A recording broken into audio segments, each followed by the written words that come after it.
The breaking point came when Captain Roy Duncan received word from the Galactic Council that Earth's challenge to the alien enforcement actions had been upheld by a unanimous vote. The evidence that Dr. Helen Price had uncovered, combined with testimony from the Interspecies Rights Coalition, had proven beyond doubt that the Galactic Homeowners Association was operating as a fraudulent organization. "Jake, this is Roy Duncan," the captain said over the secure phone connection. "I have got official word from the council that all seizure operations must cease immediately. The aliens have been ordered to return any property they have taken and pay reparations for damages caused by their illegal enforcement actions." Jake Morrison felt his knees go weak with relief as the words sank in. After days of fighting to protect his animals from alien seizure, the legal victory seemed almost too good to be true. "Roy, does this mean they have to leave my ranch and never come back?" "It means a lot more than that," Roy replied with satisfaction evident in his voice. "The council has ruled that the entire Galactic Homeowners Association operation was a fraud perpetrated by the Zephyrian Agricultural Consortium to steal valuable Earth property. Criminal charges are being filed, and the aliens responsible will face prosecution under interstellar law." Sheriff Watson was standing nearby when Jake received the news, and he immediately walked over to Kelthara's command vehicle to deliver the official notification. The sight of a Montana sheriff serving legal papers to an alien enforcement officer would have been comical under different circumstances. "Ma'am, I have been instructed by the United States government and the Galactic Council to inform you that all enforcement actions on this property must cease immediately," Sheriff Watson said in his most official voice. "You and your personnel are ordered to withdraw from American territory and report to council authorities for questioning." Kelthara emerged from her vehicle with her usual arrogant bearing, but something in her golden eyes suggested that she already knew her operation had failed. The holographic display she activated showed what appeared to be official council documents, but instead of seizure orders, they contained arrest warrants for her and her associates. "This is impossible," Kelthara said, her metallic voice losing some of its usual confidence. "The Galactic Homeowners Association operates under legitimate authority, granted by Community Standards Protocol 7. Sheriff Watson pulled out his own tablet and showed her the council, ruling that Dr. Helen Price had helped to secure. "Ma'am, according to this document from your own Galactic Council, Community Standards Protocol 7 was never legally ratified, and your organization has been operating under fraudulent authority for the past 2 years. The television cameras captured every moment as the alien enforcement officer realized that her entire operation had collapsed." Reporter Susan Hayes provided running commentary as Kelthara's subordinates began shutting down their equipment and preparing to withdraw from the ranch. "This is an unprecedented moment in human-alien relations," Susan announced to her viewers. "For the first time since first contact, alien authorities have been forced to admit wrongdoing and face legal consequences for their actions on Earth." Jake Morrison walked over to where Thunder and the other horses were grazing. Peacefully in the afternoon sun, their crisis finally over. The sight of his animals safe and free on their own land filled him with a deep sense of satisfaction that went beyond mere victory in a legal battle. Pete Morrison joined his father beside the pasture fence, both of them watching as the alien vehicles prepared to depart. "Dad, do you think they learned anything from this?" Pete asked. Jake considered the question while scratching Thunder behind the ears. "Son, I think some of them did. That lawyer creature Praxion looked pretty surprised when he realized that Americans do not just roll over and accept whatever authority figures tell them to do." Dr. Helen Price arrived at the ranch later that evening, driving down from her university to see the results of her legal research in person. The sight of Jake Morrison standing with his family and animals on land that his grandfather had homesteaded brought tears to her eyes. "Jake, I wanted to thank you for standing up to them," Helen said as they sat on his front porch drinking coffee and watching the sunset. "If you had given in to their intimidation, they would have done the same thing to thousands of other families across the country." Jake nodded while petting his old ranch dog who had curled up beside his chair. "Helen, my grandfather used to tell me that the price of freedom is eternal vigilance. I guess that applies whether the threat comes from human bureaucrats or alien ones." The story of the Morrison Ranch became a turning point in human-alien relations, establishing important precedents about property rights and cultural preservation that would protect Earth communities for generations to come. Jake Morrison became an unlikely hero, invited to speak at universities and government conferences about the importance of standing up for American values in an interstellar age. More importantly, the incident led to the formation of new oversight mechanisms that prevented alien organizations from targeting human communities without proper legal authority. The Interspecies Rights Coalition established permanent offices on Earth to monitor enforcement actions and ensure that future conflicts were resolved through legitimate, legal channels rather than intimidation and fraud. 6 months after the confrontation, Jake received a surprising visitor when a young Zephyrian diplomat named Veltara arrived at his ranch to apologize on behalf of her government. Unlike Kelthera, this alien approached with genuine respect and curiosity about human culture. "Mr. Morrison, I have been sent by the Zephyrian Council to express our regret for the illegal actions taken by the Agricultural Consortium," Veltara said in careful English. "My people were wrong to assume that human attachment to animals was primitive or irrational." Jake invited the young diplomat to stay for dinner, and she spent hours asking questions about the relationship between humans and their livestock.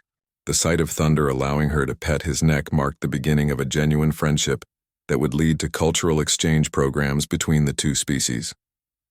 "The thing you have to understand," Jake explained as they walked through the pasture together, "is that these animals are not just property to us. They are partners, friends, and family members. When someone threatens to take them away, they are threatening everything that makes our lives meaningful."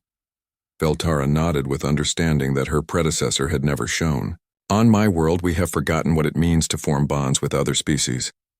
Perhaps there is wisdom in your approach that we could learn from." The Morrison Ranch eventually became an official cultural site where alien visitors could learn about human agricultural practices and the special relationship between ranchers and their animals. Jake found himself hosting delegations from dozens of different species, all eager to understand the human concept of family that extended beyond genetic relationships. Thunder lived to the remarkable age of 32, spending his final years as the gentlest ambassador for human-animal partnerships that the galaxy had ever known. When he finally passed away peacefully in his favorite pasture, representatives from 17 different alien species attended his memorial service. Jake Morrison continued to work his family ranch until he was 75 years old, passing it on to his son Pete and his granddaughter Sarah, who carried on the traditions that had made their land famous throughout the galaxy. The fence post that Thunder had knocked loose on the day the aliens first arrived was preserved as a monument to the power of ordinary people standing up for what they believed in. Years later, when historians wrote about the early days of human-alien contact, they would point to the Morrison Ranch as the place where two very different approaches to community and family finally learned to understand each other. Sometimes the most important battles were not fought with weapons or technology, but with the simple determination of people who refused to surrender what they loved. The Zephyrian hover vehicles that had seemed so impressive when they first arrived at the Morrison Ranch were now struggling to maintain basic functionality in the face of Montana's unforgiving environment. Their sleek silver hulls, designed for the sterile conditions of alien cities, were clogged with dust and pollen that their filtration systems could not handle. Kelthera stood in the command center of her lead craft, staring at diagnostic screens that flashed red with warnings about engine overheating and navigation system failures. The humid Earth atmosphere was wreaking havoc with equipment that had been built to operate in the controlled environments of Zephyrian space stations. Engineering Officer Hestar, "Why are our vehicles performing below operational parameters?" Kelthera demanded, her metallic voice sharp with frustration. Hestar looked up from his diagnostic panel with the kind of expression that subordinates wore when they had to deliver bad news to superior officers. "Commander, the particulate matter in this planet's atmosphere is interfering with our engine cooling systems. Additionally, the electromagnetic fields generated by the human electrical grid are causing navigation difficulties." Meanwhile, Sam Carter was demonstrating the effectiveness of human improvisation and mechanical knowledge that had been passed down through generations of farmers and ranchers. Using nothing more than a few tractors and some heavy chains, his team had created obstacles that made it impossible for the alien craft to land in their preferred formations. "Jake, these aliens built their equipment for war zones and clean planets, Sam called out as he watched another hover vehicle struggle to navigate around a strategically placed hay baler. They never planned on dealing with working ranches where everything is covered in mud and animal hair. The alien captured drones were having even worse problems. Their sophisticated sensors, designed to track movement in open spaces, were being completely confused by the ranch environment where chickens ran between their legs, dogs barked at them from unexpected directions, and cats appeared and disappeared like furry ghosts. Pete Morrison had positioned himself in the barn loft with a pair of binoculars, coordinating the movements of the horses and cattle with the same skill his ancestors had used to manage livestock drives across the frontier. "Dad, the aliens are trying to surround the north pasture," he called down. But Thunder is staying one step ahead of them. Jake looked through his own binoculars and saw his prize, Stallion leading a group of mares through a series of maneuvers that would have impressed a cavalry officer. The horses were using the natural terrain to their advantage, appearing and disappearing behind hills and trees in a way that made it impossible for the alien drones to predict their movements. Dr. Helen Price was making progress on the legal front, but her most important discovery came when she analyzed video footage of the alien equipment in action. "Roy, I think I found their biggest weakness," she said, during an emergency video call with Captain Duncan. "These aliens are used to dealing with docile, domesticated creatures that have been bred for compliance. They have no experience with animals that have been trained to work with humans as partners." Captain Duncan was watching the same footage from his office in Washington, and he could see what Helen meant. "The alien equipment is designed for capturing specimens, not working with living creatures," he observed. "They treat the animals like objects instead of intelligent beings." Back at the ranch, the psychological aspect of the conflict was becoming just as important as the physical confrontation. The aliens were growing increasingly frustrated with their inability to complete what should have been a simple seizure operation, and their disciplined formation was beginning to break down. Praxion emerged from his vehicle wearing what appeared to be environmental protection gear, his insectoid features hidden behind a breathing apparatus that made his voice even more mechanical than usual. "Human Morrison, your continued resistance is illogical," he announced through his suit's amplification system. "These primitive creatures will be captured regardless of your emotional attachment to them." Jake stepped out from behind his pickup truck, flanked by Sheriff Watson and two deputies who had their hands resting on their service weapons. "Counselor, the only thing that is illogical here is you thinking that Americans are going to give up their animals to foreign invaders without a fight." The alien lawyer activated a holographic display that showed what appeared to be a cost-benefit analysis. "The resources being expended on this enforcement action exceed the value of the livestock in question by a factor of 12. Rational beings would accept compensation and avoid further conflict." Sheriff Watson stepped forward with the kind of calm authority that came from years of dealing with difficult situations. "Sir, I do not know how things work on your planet, but here on Earth some things are not for sale at any price. Family is one of those things, and for ranchers like Jake Morrison, these animals are family." The standoff was interrupted by the arrival of more vehicles, but this time they were not alien craft or human law enforcement. A convoy of news vans from major television networks had finally navigated the country roads to reach the ranch, their satellite dishes already extending toward the sky. Reporter Susan Hayes jumped out of the lead van with her camera crew right behind her, drawn by a story that had captured the attention of people all over the world. The sight of armed aliens trying to seize American livestock from family ranchers was exactly the kind of human interest story that networks loved. This is Susan Hayes, reporting live from the Morrison Ranch in Montana, where a David and Goliath battle is playing out between a local ranching family and alien enforcement officers. Susan announced to her camera. "The question that everyone is asking is whether interstellar law supersedes American property rights." Kelthera seemed to realize that the situation was spiraling beyond her control. The presence of human media meant that every action she took would be broadcast to millions of people, and the story was already being framed in a way that made the aliens look like bullies picking on innocent farmers. "Commander Kelthara," Susan called out, approaching the alien officer with her microphone extended. "Can you explain to our viewers why the Galactic Homeowners Association believes it has the right to seize private property from American citizens?" The Zephyrian enforcement officer looked directly into the television camera with her golden eyes. Apparently unaware of how menacing she appeared to human viewers. The galactic community operates under legal principles that promote order and efficiency over primitive emotional attachments. These enforcement actions are necessary to maintain community standards. Jake Morrison stepped into the camera frame at that moment, his weathered face showing every year of his 42 years and every hour of stress from the past few days. Community standards, he repeated, his voice carrying clearly to the television audience. Lady, my family has been part of this community for over 70 years. We know our neighbors, we help each other during hard times, and we take care of our animals like they are members of our family. If you want to talk about community standards, maybe you should learn what that word actually means before you try to tell us how to live. The contrast between Jake's authentic emotion and Kelthera's cold, bureaucratic language was striking, and Susan Hayes knew she had captured exactly the kind of moment that would resonate with viewers. The story was no longer just about property rights or interstellar law. It had become about the fundamental differences between human and alien approaches to community and family.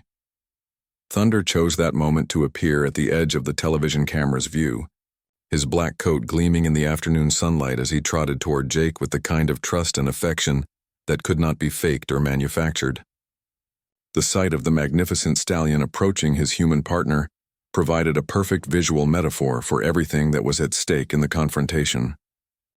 The morning of what would later be called the Great Livestock Liberation began with Captain Roy Duncan finally getting his moment to address the Galactic Council through emergency session protocols. Armed with Dr. Helen Price's research and video evidence from the Morrison Ranch, Roy presented Earth's formal challenge to the alien enforcement actions.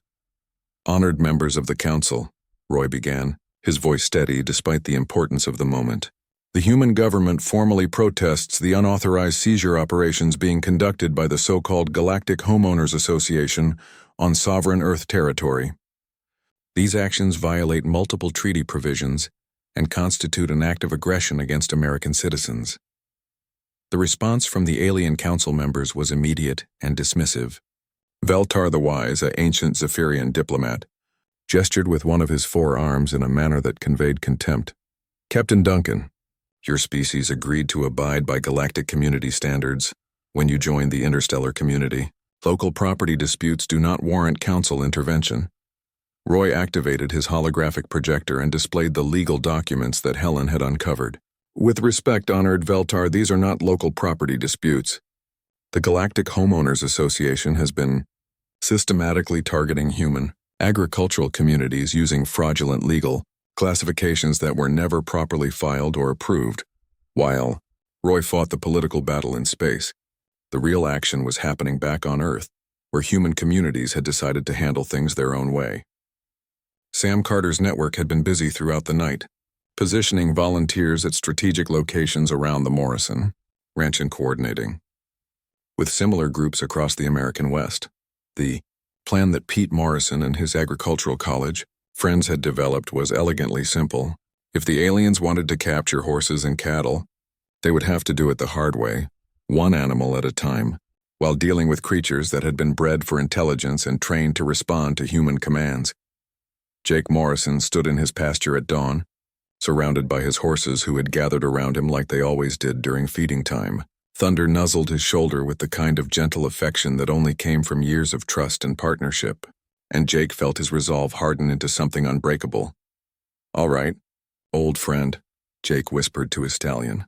These aliens think they can take you away from your family, but they do not understand what they are dealing with.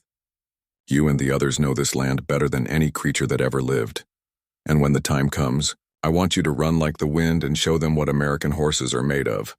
Thunder snorted and tossed his head as if he understood every word, and the other horses whinnied in response.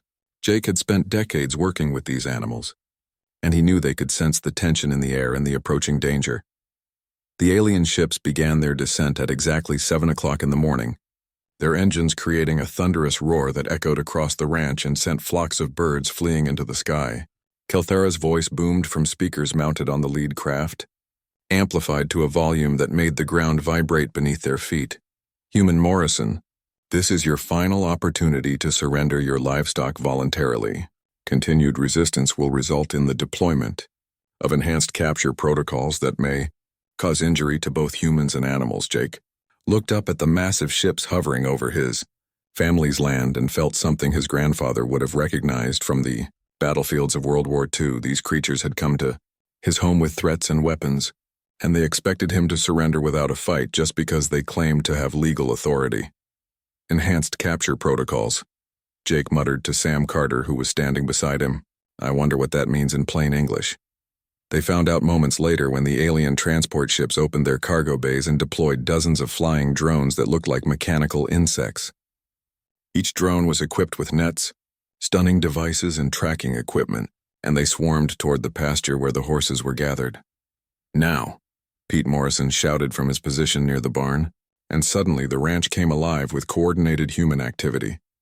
Jake put his fingers to his lips and let out a piercing whistle that had been passed down through generations of Morrison ranchers. Thunder's ears pricked up at the familiar sound, and the stallion trumpeted a challenge that was answered by every horse on the ranch.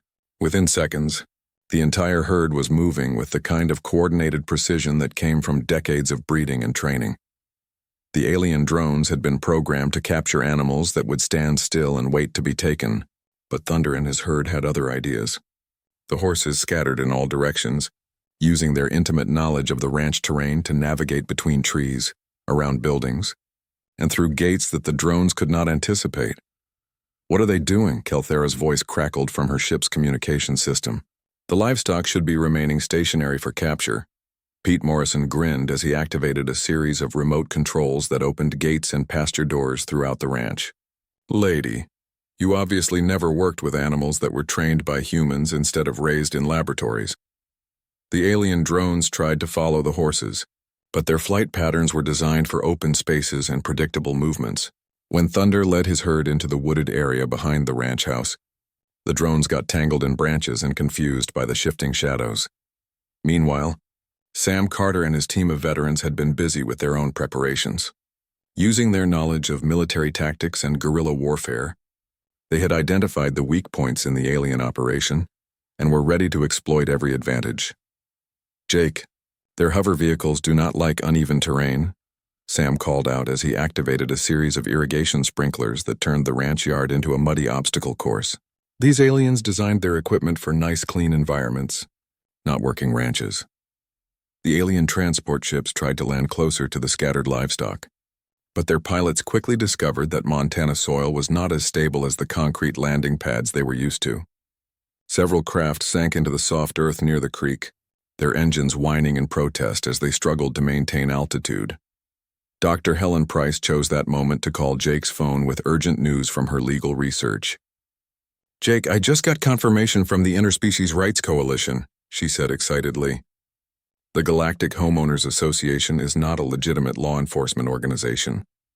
They are a private security company that has been hired by the Zephyrian Agricultural Consortium to clear human farmers off valuable land. Jake felt a surge of vindication as Helen's words confirmed what he had suspected from the beginning.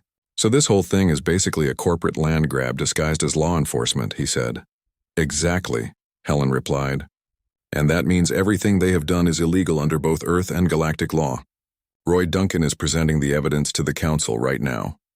The sound of approaching sirens added a new element to the chaos as local law enforcement arrived on the scene. Sheriff Bill Watson had been monitoring the situation since the aliens first arrived, and he had finally received word from the state government that he was authorized to intervene in what was clearly an illegal seizure operation.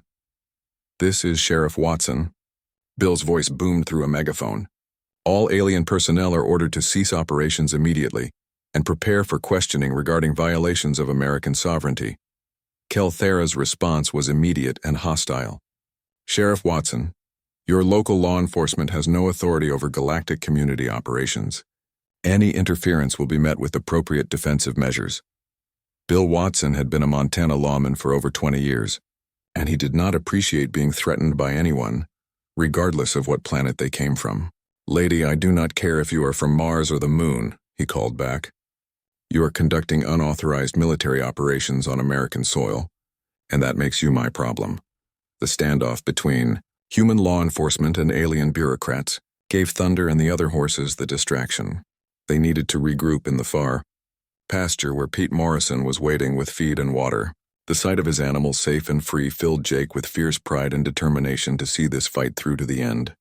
While the confrontation at the Morrison Ranch played out under the shadow of alien warships, Dr. Helen Price was working furiously in her university office to find legal ammunition that could stop the seizure. Her computer screens displayed dozens of interstellar treaties and agreements, and she had been awake for 36 straight hours searching for any loophole that could help Jake keep his animals. The breakthrough came when she discovered a filing error in the Galactic Community Database that had classified huge areas of rural America as mixed-species residential, zones without any actual alien residents living there. According to the original treaty documents that Earth had signed, such classifications required environmental impact studies and approval from local human governments before any enforcement actions could be taken. "Roy, I found it," Helen said into her secure phone as she highlighted the relevant sections of the treaty. The aliens never filed the required environmental impact studies, and they never got approval from any American authorities before establishing their so-called residential zones. Their entire legal basis is built on paperwork that was never properly filed. Captain Roy Duncan was in his office at the Diplomatic Corps headquarters, surrounded by stacks of alien legal documents that seemed to contradict each other at every turn. The problem was that even with Helen's discovery, it would take weeks or months to challenge the classifications through official channels, and Jake Morrison did not have that kind of time. "Helen, even if you are right about the legal issues, I cannot stop what is happening in Montana today," Roy said with frustration evident in his voice. "The alien bureaucrats keep telling me that this is a local law enforcement matter that does not fall under federal jurisdiction, and by the time we get it sorted out, those animals will be long gone." Back at the ranch, Sam Carter was coordinating with his network of veterans and farmers to gather intelligence on alien operations throughout the region. Using encrypted radio channels and secure internet connections, they had discovered that the Morrison Ranch was not the only target, but part of a coordinated campaign to seize valuable agricultural property across the American West. "Jake, we got reports coming in from Colorado, Wyoming, and New Mexico," Sam said as he studied a map covered in red pins marking similar incidents. "These aliens are not just picking random targets, they are systematically going after the most productive ranches and farms in the region. This whole thing smells like a land grab disguised as law enforcement." Pete Morrison had been quietly working with his friends from Agricultural College to analyze the aliens' equipment and tactics. Looking for weaknesses that could be exploited, what they discovered was that the alien technology was designed to work in sterile, controlled environments, not in the messy reality of working farms and ranches. "Dad, these aliens have never dealt with real animals before," Pete explained as he showed his father video footage of the earlier confrontation. "Look at how they approached Thunder with those electric prods. They treated him like he was some kind of machine instead of a living creature with his own mind." Jake watched the footage and saw what his son meant.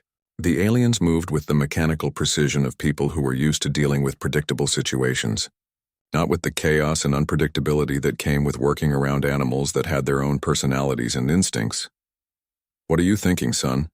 Jake asked, recognizing the look in Pete's eyes that meant he was developing a plan. Pete grinned with the kind of mischievous expression that had gotten him in trouble throughout his childhood.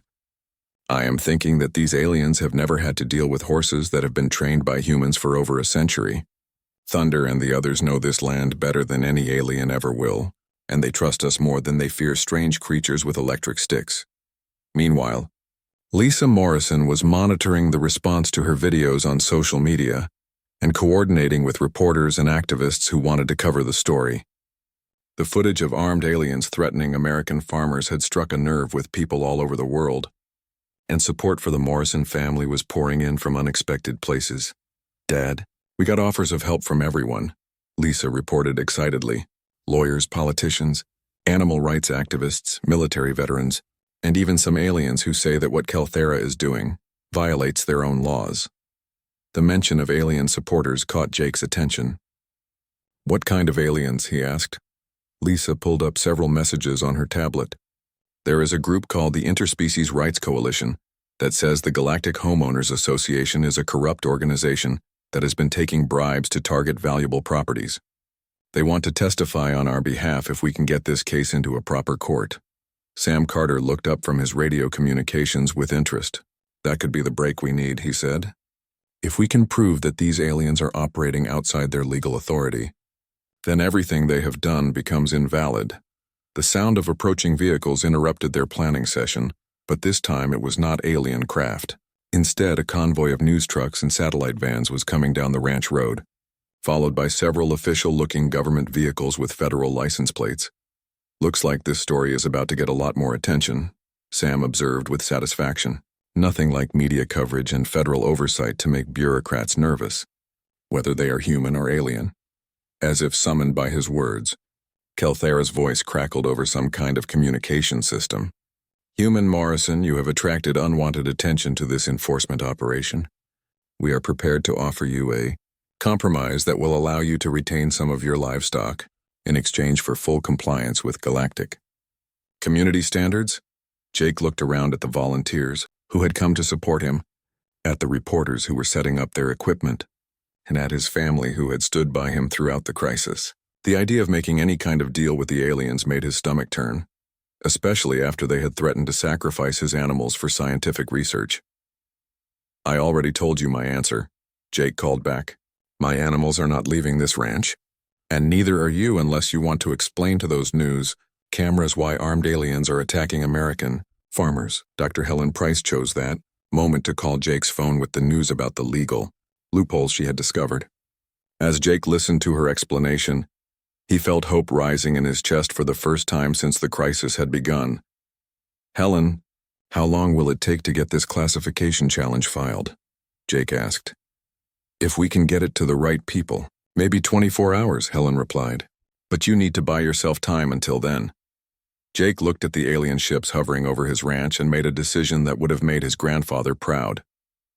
Then we hold our ground, he said simply. Whatever it takes. Pete Morrison stepped up beside his father and nodded with determination. Thunder and the other horses know every inch of this land, Dad. If those aliens want to take them, they are going to have to catch them first.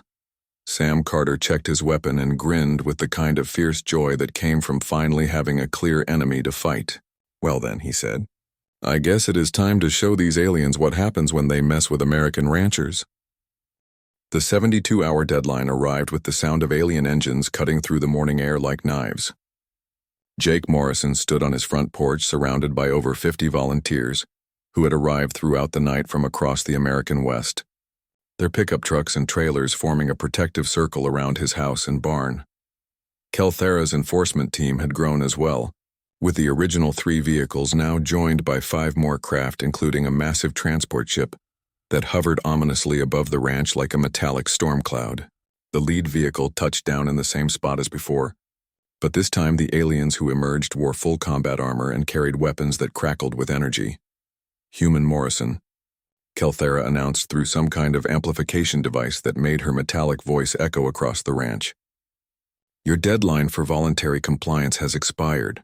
Under the authority granted by Galactic Community Standards Enforcement Protocol 7, we are here to seize all non-compliant livestock and remove them from this property immediately. Jake felt his heart pounding as he looked at the armed aliens, but the presence of Sam Carter and the other volunteers gave him courage he had not known he possessed. These people had driven hundreds of miles to stand with him, and he was not going to let them down by backing down now. These animals are not leaving my property, Jake called back, his voice carrying clearly across the distance between them. This is American soil, and you have no legal authority here. Praxion emerged from the second vehicle, his 8-foot frame towering over the other aliens as he activated a new holographic display that showed what appeared to be an official seizure order. Human Morrison, your government has been notified of this enforcement action and has agreed not to interfere with legitimate galactic community operations. Sam Carter stepped forward, his military bearing evident in every movement. I just got off the phone with the Pentagon 20 minutes ago, he said in a voice that brooked no argument.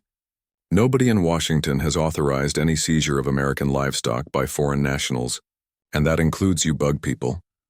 The alien lawyer's mandibles clicked together in what might have been annoyance or amusement. Colonel Carter, your primitive military hierarchy has no jurisdiction over interstellar law enforcement operations. The galactic community operates under legal principles that supersede your local regulations. Then you better have some paperwork that proves it, Sam shot back. because from where I stand, this looks like armed robbery by foreign invaders. And that is something the United States military takes very seriously. Kelthara gestured to 6 aliens wearing what looked like riot gear, and they began walking toward the pasture where Thunder and the other horses were grazing peacefully. Each alien carried a device that resembled an electric cattle prod, but with modifications that made it look much more dangerous than anything a human rancher would use. "Wait just a minute," Lisa Morrison shouted, her tablet still recording everything. "You cannot just walk onto private property and start taking people's animals without following proper legal procedures." One of the armored aliens turned toward her and spoke in a voice distorted by his helmet's communication system. "Young human female, your emotional attachment to these primitive creatures is irrelevant. They will be relocated to facilities where they can be properly studied and cataloged for scientific purposes." Jake felt something cold and hard settle in his chest as he realized what the alien had just said. They were not planning to relocate his animals to some other farm or sanctuary. They were planning to take them away for experiments like they were laboratory specimens instead of living creatures with families and homes. "Scientific purposes," Jake repeated, his voice getting louder. "You mean you want to experiment on my horses like they are some kind of test subjects?" Kelthara's golden eyes fixed on him, with an expression that might have been pity if it had not been so coldly calculating. "Human Morrison, these creatures represent primitive examples of Earth biology that will be valuable for research into your species' development patterns. Their sacrifice will contribute to greater understanding of interstellar ecosystem management." The word sacrifice hit Jake like a physical blow, and he heard several of the volunteers behind him curse loudly. These aliens were not just planning to relocate his animals. They were planning to kill them in the name of scientific research. "Over my dead body," Jake said, his voice dropping to a dangerous whisper that carried more threat than any shout could have. "Those animals have names, they have personalities, and they are members of my family. Nobody is sacrificing anything today." The armored aliens had reached the fence line of the pasture, and Thunder raised his head to look at them with the kind of intelligent curiosity that horses showed toward anything new in their environment. The sight of his prize stallion being approached by armed strangers made Jake's vision blur with rage. One of the aliens activated his modified cattle prod and reached through the fence toward Thunder, who snorted and backed away from the strange device. The alien pressed a button on his weapon, and a crackling arc of electricity jumped between its prongs with a sound like breaking glass. "Hey!" Pete Morrison shouted from his position near the barn. "Get away from my father's horses." The alien ignored him and pressed another button on his device. A net made of some kind of energy materialized in the air and shot toward Thunder, who reared up on his hind legs and trumpeted in alarm. The sight of his horse being attacked by alien technology snapped something inside Jake's mind. "That is enough," Jake roared, jumping down from his porch and running toward the pasture. "Nobody hurts my animals." Sam Carter and a dozen other volunteers followed right behind him, their boots thundering against the hard-packed earth. The aliens seemed surprised by the sudden human charge, and several of them raised their weapons in what looked like defensive positions. Thunder broke free from the energy net with a powerful shake of his head and galloped toward the far end of the pasture, followed by the other horses who had been spooked by the commotion. The sight of the animals running free filled Jake with fierce pride. Even as he realized that the situation was about to become much more dangerous, Kelthara activated some kind of communication device and spoke rapidly in her own language. And within seconds, the massive transport ship began descending toward the pasture. The sound of its engines was deafening, and the wind from its landing thrusters sent dust and debris flying in all directions. "Attention, humans," a voice boomed from speakers mounted on the transport ship. "You are interfering with a legitimate law enforcement operation. Disperse immediately or face the consequences of obstructing galactic community justice." Jake looked up at the enormous alien ship hovering over his family's land and felt something that his grandfather would have recognized from the day Pearl Harbor was attacked. These creatures had come to his home, threatened his family, and tried to steal his animals, and now they were demanding that he surrender without a fight. "The only thing that needs to disperse around here is you," Jake shouted up at the ship. "This is Montana, this is America, and you are not welcome here." Jake Morrison wiped the sweat from his forehead as he finished fixing the fence post that his prize stallion Thunder had knocked loose during the morning run. The Montana sun beat down on his weathered skin, and the smell of fresh grass mixed with the distant scent of cattle filled the air around his family ranch. His grandfather had built this place with his bare hands back in 1952, and Jake had spent every day of his 42 years learning every inch of the land that stretched as far as the eye could see. The sound of engines broke the peaceful silence that usually covered the ranch like a warm blanket. Jake looked up from his work to see 3 strange vehicles approaching from the main road, their sleek silver bodies floating above the ground without wheels or any visible means of support. He had seen similar craft before during the past 5 years, since Earth had made contact with alien civilizations, but none had ever come to his property uninvited. The vehicles landed with a soft hissing sound near his front porch, and Jake walked slowly toward them, while keeping his hands visible and his movements calm. His father had taught him that showing fear to strangers was never a good idea, whether they were human or otherwise. The doors of the lead vehicle opened with a mechanical whir, and 3 tall figures stepped out onto his land. The first creature that emerged stood nearly 7 feet tall with scaled skin that shifted between green and blue, depending on how the sunlight hit it.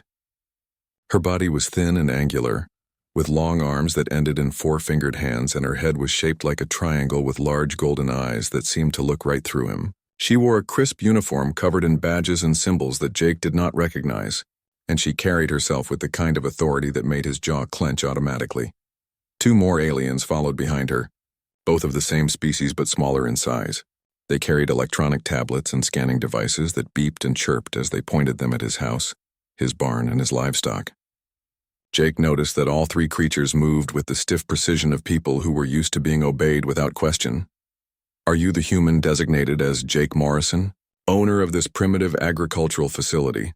the lead alien asked in perfect English, though her voice had a metallic quality that made it sound like she was speaking through a radio. Her golden eyes fixed on his face with an intensity that made him feel like a bug under a microscope. "This is my ranch, yes," Jake replied, crossing his arms over his chest and standing his ground. "And you are trespassing on private property without permission or invitation." The alien's mouth curved into what might have been a smile if it had not looked so cold and calculated. "I am Enforcement Officer Kelthera of the Galactic Homeowners Association, and these are my assistants Velkrin and Hestar. We are here on official business regarding multiple violations of galactic community standards that have been reported by concerned residents in this sector."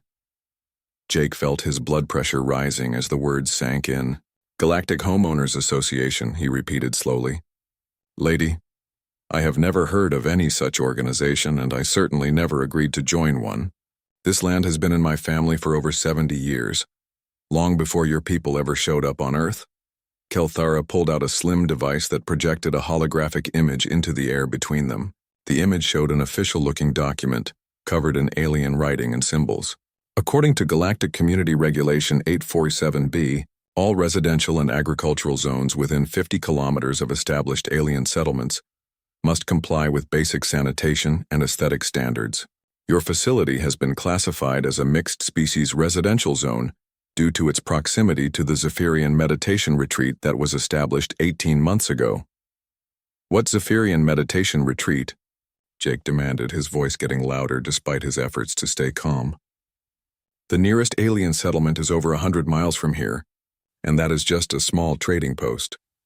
The second alien, Velkrin, stepped forward and began pointing his scanning device at the horses in the nearby pasture. "Incorrect, human Morrison. The Serenity Grove Meditation Center was legally established 27 kilometers from this location and has filed numerous complaints regarding the presence of unsanitary, primitive Earth fauna in their peaceful environment." Jake followed the alien's gaze to where his horses were grazing peacefully in the afternoon sun. Thunder, his black stallion, raised his head to look at the strange visitors before going back to his grass. The sight of his animals being treated like some kind of problem made Jake's hands ball into fists at his sides. "Those are not unsanitary animals," he said through gritted teeth. "They are horses and cattle that have been bred and cared for by my family for generations. They are clean, healthy, and they belong here." Kelthera made a dismissive gesture with one of her long-fingered hands. "The classification of these creatures is irrelevant. They produce offensive odors, generate excessive noise, and their presence disrupts the meditation practices of our Zephyrian clients. You have been issued multiple warnings through proper galactic channels, and your failure to respond has resulted in this enforcement visit." "I have never received any warnings about anything," Jake shot back. "And even if I had, you have no authority over American citizens on American soil." The third alien, Hestar, looked up from his tablet with what Jake assumed was amusement. "Your primitive concepts of national sovereignty are outdated, Human Morrison. Earth agreed to abide by galactic community standards when your species was granted membership in the Interstellar Council 5 years ago. Local law enforcement has been notified of our presence and has agreed to cooperate with this enforcement action." Jake felt his world shifting beneath his feet like quicksand. The idea that some alien bureaucrats could show up on his family land and tell him what he could or could not do with his own animals was so absurd that he almost laughed. Almost, except for the serious expressions on their scaled faces and the official-looking documents they kept waving around. "I want to see these so-called warnings," Jake said firmly. "And I want to speak to whoever is in charge of this Galactic Homeowners Association nonsense." Kelthera touched something on her tablet, and a new holographic document appeared in the air. "You have 72 standard hours to remove all non-compliant livestock from this property. Failure to comply will result in immediate seizure and disposal of the animals in question. This is your final notice, Human Morrison." The three aliens turned and walked back toward their vehicles without waiting for his response, their boots making no sound on the dusty ground. Jake stood frozen in place as he watched them climb back into their floating craft and lift off into the sky, leaving nothing behind but the smell of ozone and the sound of his horses whinnying nervously in the distance. Lisa Morrison hit the upload button on her tablet and watched as the video of the alien enforcement team spread across the internet like wildfire. Within minutes, the footage of Kelthera and Praxion threatening to seize her father's livestock had been shared thousands of times, and the comment section filled with messages of outrage and support from people all over the world. 300 miles away in Texas, former Marine Colonel Sam Carter was drinking his morning coffee when his phone buzzed with an emergency alert from the Rural Defense Network, a loose organization of veterans and farmers that had formed after first contact to protect American agricultural communities from exactly this kind of situation. The video that appeared on his screen made his blood pressure spike and his old combat instincts kick into high gear. Sam had served 3 tours in Afghanistan and 2 in Iraq before retiring to run his own cattle ranch, and he recognized a coordinated attack when he saw one. The aliens were not just targeting Jake Morrison randomly. They were testing human resolve and looking for weak points in Earth's defenses. The fact that they had chosen an isolated rancher with no political connections was no accident. "Mary," Sam called to his wife, who was working in their garden, "fire up the communication center and send out a priority alert to all network members. We have got a situation in Montana that needs immediate attention." Mary Carter had been married to a Marine for 30 years, and she knew that tone of voice meant serious business. She dropped her gardening tools and headed for the converted barn that served as the communication hub for their network of rural communities across the American West. Meanwhile, at the University of Colorado, Dr. Helen Price was analyzing the legal documents that Lisa had managed to capture on video when the aliens had displayed their holographic projections. As one of Earth's leading experts on alien psychology and interstellar law, Helen had been studying the various treaties and agreements that had been signed since first contact, looking for potential problems and loopholes. What she saw in the Morrison case made her stomach turn. The Galactic Homeowners Association was using a combination of legal technicalities and bureaucratic intimidation to essentially steal valuable agricultural land from human owners. The fact that they were targeting isolated rural properties first suggested that this was part of a larger pattern that would eventually affect millions of people. Helen picked up her secure phone and dialed a number that connected her directly to Captain Roy Duncan at Earth's Diplomatic Corps headquarters in Washington, D.C. Roy had been her student before joining the diplomatic service, and she knew that he would understand the implications of what was happening in Montana. "Roy, I need you to pull up everything we have on something called the Galactic Homeowners Association," Helen said without bothering with pleasantries. "I have reason to believe they are operating outside their legal authority and targeting American citizens for property seizure." Captain Duncan was already pulling up files on his computer terminal as Helen spoke. His job was to monitor alien activities on Earth and ensure that the various interstellar treaties were being followed properly. but lately he had been getting reports of similar incidents from rural communities across the country. Helen, I have been tracking reports like this for the past 6 months, Roy said, his voice tight with frustration. Every time I try to get answers from the alien bureaucrats, they give me the runaround and claim it is all just local zoning issues that do not fall under federal jurisdiction. This is not a local zoning issue, Helen replied firmly.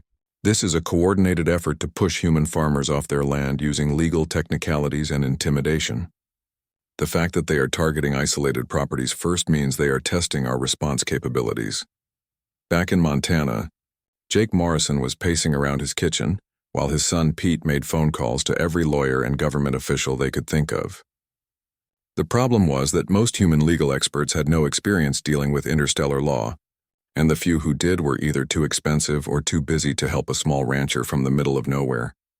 Dad, I got through to Congressman Williams' office, Pete said, hanging up his phone. His aide said they will look into it, but it could take weeks to get any kind of official response from Washington. Jake felt his frustration boiling over as he realized how helpless they were against the alien bureaucracy. The creatures had all the legal paperwork, all the official authority, and all the time in the world, while his family had nothing but their determination to keep their animals safe.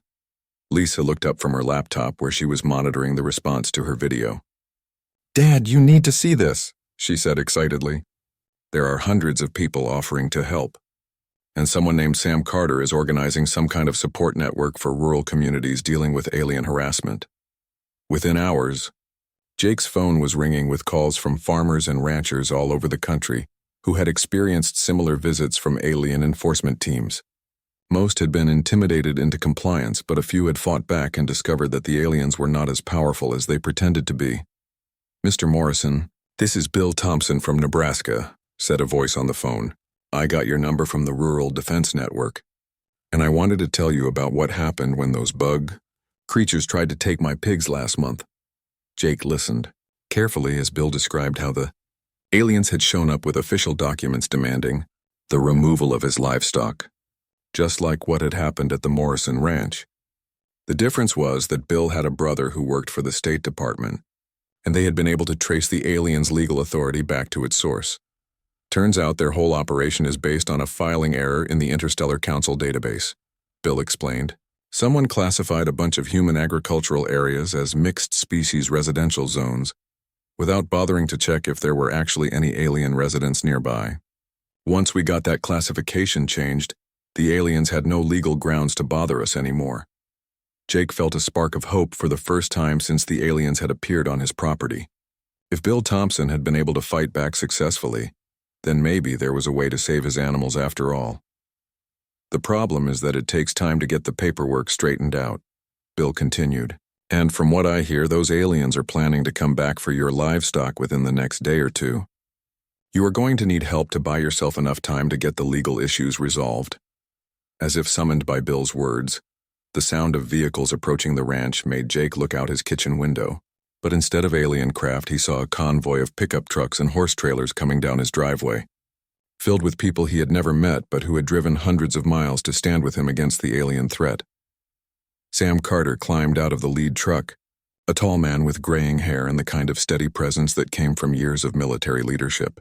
He walked up to Jake's front porch and extended his hand with a firm grip that conveyed both strength and solidarity. Mr. Morrison, Sam said in a voice that carried across the ranch yard. I am Sam Carter, and these are some friends of mine who believe that Americans should have the right to keep their animals on their own land. We heard you might need some help dealing with unwanted visitors. The next morning brought no relief from the previous day's nightmare, and Jake Morrison found himself staring at his coffee cup while trying to make sense of what had happened. His daughter Lisa sat across from him at the kitchen table, her laptop open and her fingers flying across the keyboard as she researched everything she could find about the Galactic Homeowners Association and their supposed authority over Earth property. Dad, I cannot find any official records of this organization anywhere in the Earth government databases, Lisa said without looking up from her screen. The Interstellar Council website mentions something called the Community Standards Board, but there is no mention of any homeowners association with enforcement powers. Jake took another sip of his bitter coffee and looked out the window toward the pasture where Thunder was running free with the other horses. The sight of them moving gracefully across the land that his family had worked for decades should have brought him peace, but instead it filled him with a cold dread that made his stomach twist. The sound of approaching vehicles interrupted his thoughts, and Jake felt his jaw clench as he recognized the same 3 silver craft from the day before. This time, however, a 4th vehicle had joined them, much larger than the others and covered in official-looking symbols and markings that seemed to glow with their own inner light. "They are back," Lisa said, closing her laptop and standing up from the table. "I am going to record everything this time, Dad. If they try anything illegal, we will have proof." Jake nodded and stood up as well, straightening his shoulders and preparing himself for another confrontation. He had spent most of the night thinking about what Kelthara had said, and he had decided that no alien bureaucrat was going to take his animals away from him without a fight that they would remember for the rest of their lives. The 4 vehicles landed in the same spot as before, but this time a different alien emerged from the largest craft. This creature was even more imposing than Kelthara, standing over 8 feet tall with a body that looked like a cross between a mantis and a spider. Its green exoskeleton gleamed in the morning sunlight, and its 4 arms each ended in claws that clicked together as it moved. "Human Morrison," the insect creature said in a voice that sounded like grinding metal. "I am legal advocate Praxion of the Galactic Justice Bureau. I have been assigned to oversee the enforcement of Community Standards Violation 847B against your property and livestock holdings." Jake walked out onto his front porch with Lisa right behind him, her tablet already recording everything that was happening. The sight of the towering alien lawyer made his skin crawl, but he forced himself to stand tall and meet its multifaceted eyes without flinching. "I told your friend Kelthara yesterday, and I am telling you now," Jake said in a clear voice. "This is private property that has been in my family for over 70 years. You have no authority here, and I have received no official warnings about any violations." Praxion raised one of its 4 arms and a holographic projector activated, filling the air between them with what appeared to be an official legal document written in both alien symbols and English text. "Incorrect, Human Morrison. Legal notice was served to your property through the Galactic Communication Network on 4 separate occasions over the past 6 months. Your failure to respond to these notices has resulted in a default judgment against you." Lisa stepped forward with her tablet held high, recording every word and gesture. "What is this Galactic Communication Network?" she asked. "We have never received any messages from any alien organizations, and our internet connection works perfectly fine." The insect lawyer's mandibles clicked together in what might have been annoyance. "The Galactic Communication Network operates on subspace frequencies that are monitored by your planetary government. Individual property owners are not expected to have direct access to these communications. So you sent legal notices to people who could not possibly receive them," Jake said, his voice rising with anger. "That sounds like a scam to me, not legitimate legal procedure."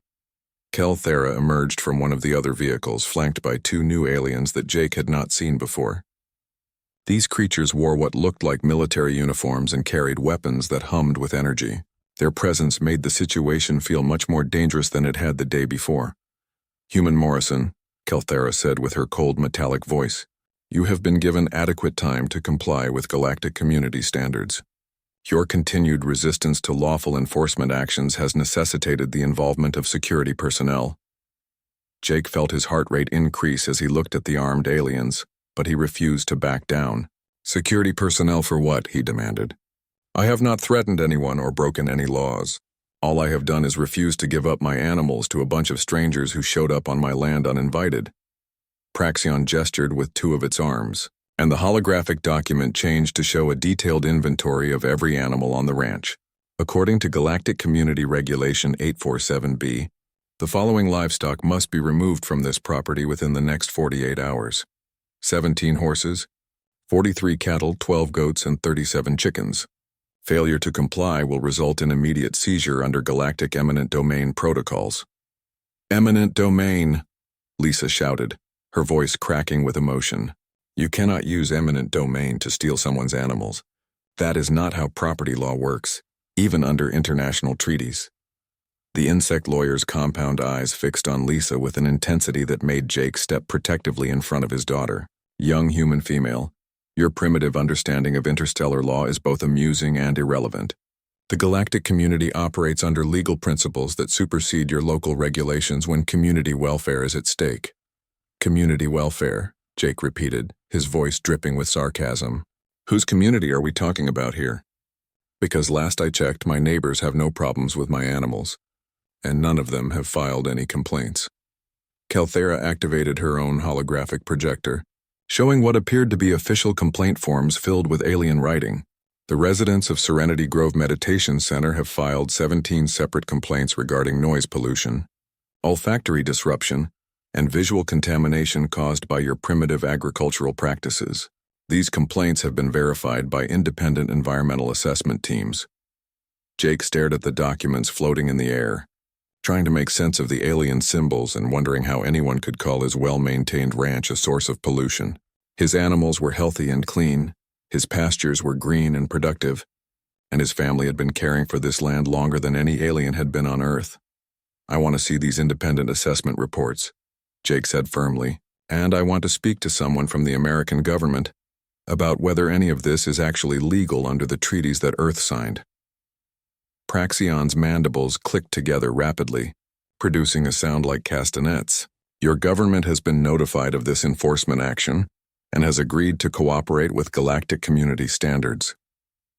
Local law enforcement has been instructed not to interfere with legitimate seizure operations. The two armed aliens began walking toward the pasture where Thunder and the other horses were grazing peacefully in the morning sun. Jake felt something cold and hard settle in his chest as he realized that these creatures were not just making threats anymore. They were actually preparing to take his animals away from him.